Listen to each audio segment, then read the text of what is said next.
to believe Mason Mount, Money Mace, Mr. Chelsea, Mr. Academy, Mr. Heart and Soul of the team is unhappy at Chelsea? It doesn't make sense. It doesn't make sense now. Welcome to the Kavkas View.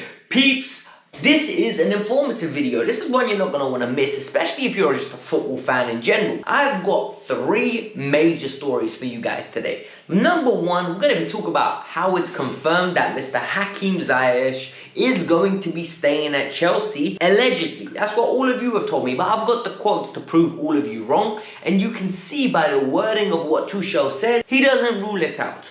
Number 2, the impact Mr. Ziyech and Christian Pulisic made off the bench. I'm going to discuss it, and there was one pass that Hakim Ziyech did, right? One pass, and I don't think he meant it. And we're going to talk about it, and I'll explain why I don't think he meant it, but the pass was world class if he meant it. And finally, we're going to start off with, not all journalists weigh the same. Because if this story is true, I am flabbergasted. But we have to discuss it because it sent shockwaves down Twitter. If this was on the Richter scale, 9.9. Guaranteed Mason Mount is unhappy at Chelsea and could consider leaving Chelsea is blasphemous. Blasphemous. All I ask from you on a Sunday night, please hit that like button, subscribe to the channel, and go watch the match review if you didn't, because it goes a long way. Let's set a nice target, 150 likes. And if you hit that like button, let the brother know in the comments below, and let everyone else know. Just say, I hit the like button. So do it now. Do it. I'm flicking through my timeline yesterday, and boom, an article drops that I never thought would see happen. Daily Star is reporting that Mason Mount is unhappy at Chelsea if the treatment of him does not change. I was like, what? First of all, let's talk about this, right? Mason Mount is the most protected player at Chelsea, full stop. He's won the Champions League at Chelsea. I rate it. He has a banner at Chelsea. At the age of 21, there's a fat banner that goes over the whole Matthew Harding stand or the shed end. I don't know, I'm not a match goer in it. But it goes over. That's how appreciated this kid is. He's protected when he has bad games. He's protected when he has good games. He is just protected in general. There is no way he would leave. So I proceeded to read the story. I look at the story and the article's interesting. Apparently, he is disheartened by being treated regularly as the youth team player.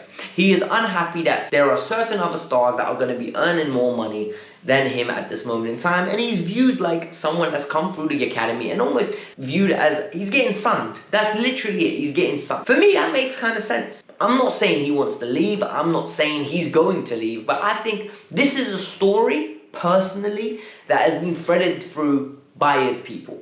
Look, there's one too many quotes in this article for me to believe that this isn't fully true. I don't feel like it's the case, but I feel like this has been said. Journalists didn't make it up. Journalists can't just make up stuff, especially when they include quotes. This is very direct and posturous. You're telling people exactly what you were told. There's quote marks. You can't make up quotes. You could be sued for making up quotes. And I'm going to tell you now what are the grey in the middle. The grey in the middle is simple. He doesn't want to go, but he's testing the waters. And why is he testing the waters?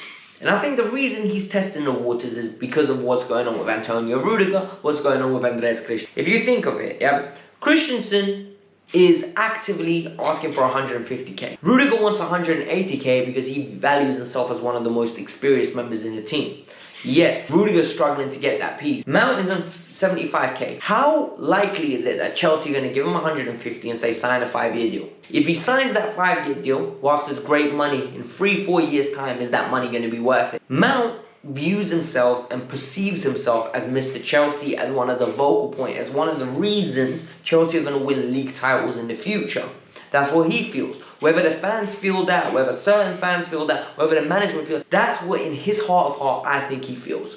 So I think he wants to be paid as much as Kai Havertz, Timo Werner, Saul, the top earners at the club, and it makes sense why he would want to. Think about it from a logical standpoint. He feels, I'm a Champions League winner, I played my role. I scored a goal in the semi, I scored a goal in the quarters. I got an assist in the final. Why am I not getting paid like a player that deserves it? He has 2.5 years left on his deal. This is his agent putting a story out there saying, listen, big man, you either pay me what I'm worth or I am threatening to leave. I think this is nonsense though. I really do. I think this will get sorted out soon. I think Mason Mount will sign a contract maybe next summer or maybe even next December. He will be a Chelsea player. Look, he will not be leaving. He will be Mr. Chelsea. He will end up being the captain of Chelsea. So whether you like it or not, you need to accept it. It's as simple as that. The second story here is regarding Hakim Ziyech and Thomas Tuchel. So basically, I reported a story that Hakim Ziyech is being linked away from Chelsea, Barcelona, Borussia Dortmund, and a lot of people are getting upset. And I don't understand why people are getting upset. But Tuchel spoke about it, and a lot of people popped up in my comments, like later on that video, yo, have you seen the comments from Tuchel? Well, let's get into that. He openly says, at this moment, keyword, at this moment, he's an important player and he's not going away anyway. Then he goes, right now, he is part of my plan. I think the key words here is the right now and at this moment. Yet people perceived it as Hakim Ziyech stays 100%. Hakim Ziyech will be staying. Hakim Ziyech is part of Chelsea's plans. I don't think so. I really don't think so. And another thing that is very evident, how much control does Tuchel actually have? Because reports have come out he never wanted Saul, and Saul was signed as a favour to the agent. Reports are coming out numerous times about all different players that are getting linked. He's openly disclaimed he wants Rudiger to stay. He openly disclaimed he wants Christensen to stay. Yet we're being linked with De Ligt, Koundé, Fofana. We're being linked with so many players. Do you think Thomas Tuchel is happy about that? No. Evidently, Tuchel does not have the pure control. He's a coach. And I think people need to understand that. Chelsea's board operate in a different way. Different kind of knock, different kind of club. This club is very premeditated on the key fundamentals Marina runs.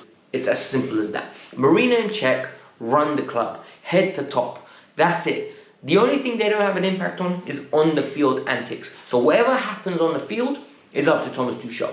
But who they buy to put on the field is up to them. I'm telling you now, he has minimal impact. So now we're going to talk about two key takeaways from this weekend, because yesterday's game was phenomenal, right? Chelsea played, in my opinion, their best 90 minutes of the season. I really hope we maintain that level of performance against Villarreal, that's Manchester United, Juventus. I think it's an important game. I want to win that game. I want to make a statement. I want Chelsea to be powerful in Europe. I want Chelsea to go and conquer all. So for me, I need that performance, and I think the players need it, because we were embarrassed in Turin. We dominated possession, but they got that one goal, Chiesa, and then all of a sudden, everyone was just fronting like they're the best team since sliced bread. No.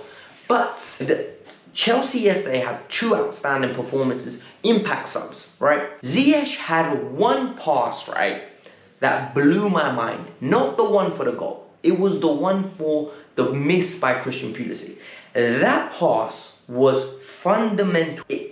Alright, so the ball arrives to him, and it looks like he's about to curl it. You know the way he whips it in, like crossing inshallah, like straight away into the back stick. But this time, around the ground, beautiful finesse, curls it away from the defender, and Pulisic arrives and misses. For me, I don't think he meant that. That pass is way too techie. There is no way he saw Pulisic's run and had the courage to execute it with that. The spin was perfect. I think he mishit it. I really do. I want to know your opinions, because it's a big time for Ziyech right now. A lot of you are on my case saying I have an agenda. I don't have an agenda. I just don't think he's good enough to start at the moment, because everyone else is playing better than him. And I don't think he should want to sit on a bench. He's too good to sit on a bench, for crying out loud. He is Hakim Ziyech, a wizard with his left foot. Should he be, at the age of 28, wanted to sit on a bench behind Timo Werner, Kai Havertz, Mason Mount, now Callum Hudson-Odoi, and Christian Pulisic? No, he shouldn't want to, and nor should he. He needs to move on, in my opinion, in January, potentially get a loan, potentially get a permanent somewhere, and kickstart his career again. This has been a failed experiment at Chelsea. I think one player that potentially will decide his future in the next 6 months is Christian Pulisic. Christian Pulisic's future is integral right now, because Pulisic is stuck in a really bad predicament, and I mean it in the nicest way, because let's think about it, right? Christian Pulisic is a very good footballer. I think we can all agree with that. Me, you, everyone can agree with that. But Christian Pulisic is injury prone. So no matter how good he is, you can't count on him. It's like having a Ferrari at the yard, but telling the girl, I can't come pick you up because my petrol's broken. Like, I got no petrol. Like, what is the point of having a Ferrari if you got no petrol in it? What is the point of having Christian Pulisic if he doesn't play? That's the issue here. But when he does play, he has performances like he had yesterday. Direct, incisive, aggressive, and determination. I don't know what it is about him, yeah? But I think it's the American in him. I mean it. He is so determined. He is so efficiently obsessed with being one of the best. It's amazing. Like, you know, you watch those American Hollywood films, the guy's always running out like, he's like, yeah, I can do this, I can do this. Pulisic tries to be like that. Captain America, literally. He believes in himself more than anyone else. And I think the more you don't believe in him, the better he will become. And the more I don't believe in him, the better he'll become. I just need him to stay fit. I just need him to stay fit because I think there's a role for him to play. I'm not saying he needs to start every game, but I think one of him and Hudson-Odoi should be rotated. And he'll be nice. He'll be fluid. We'll have good, healthy competition like we should have done from the outset. Yet, he can't stay fit. It's going to be key for him. He got a good goal. Hopefully he gets a good amount of playing time against Juventus. If not against Juve, against Manchester United. Because I want to see him on that pitch. I really do. Peeps, I want to hear your thoughts though. 150 likes though beforehand. So if you made it this far, help a brother out. I've told you this before. I need the likes. It goes a long way. We're aiming to get to 12,000 subscribers before the year ends. That's 300 new subscribers. Can we get me to Project 12,000? Let's do it.